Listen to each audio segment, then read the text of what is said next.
தலைவர்கிட்ட ஆசீர்வாதம் வாங்குறதுக்கு ஒரு வாய்ப்பு கிடைச்சது.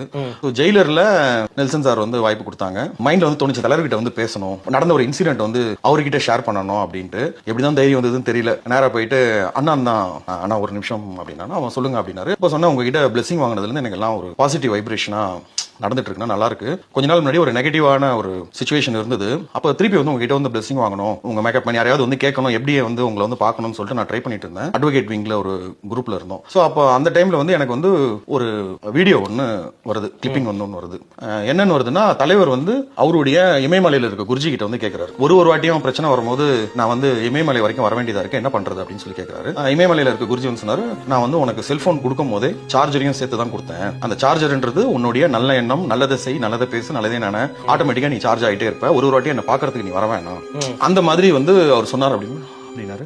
அதுல இருந்து நான் வந்து நல்லதானா பண்ணிட்டு இருக்கேன், என்னால முடிஞ்சதை நான் பண்ணிட்டு இருக்கேனா அப்படின்னு சொல்லி சொன்னேன். நல்லா இருந்ததுல அப்படின்னாங்க. ஆனா அப்படின்னு இல்ல அந்த இமயமலை செல்போன் அப்படின்னாரு. ஆனா நீங்க தானே நான் சொன்னது அப்படின்னு சொல்லிருப்பேன் அப்படின்னு. எவ்வளவோ தேடுறேன், உண்மையிலேயே அந்த வீடியோ வந்து இல்லவே இல்லை, கிடைக்கவே இல்லை எனக்கு. சோ எனக்கு அது வந்து நம்மளுடைய கேள்விக்கு உண்டான பதில் வந்தது.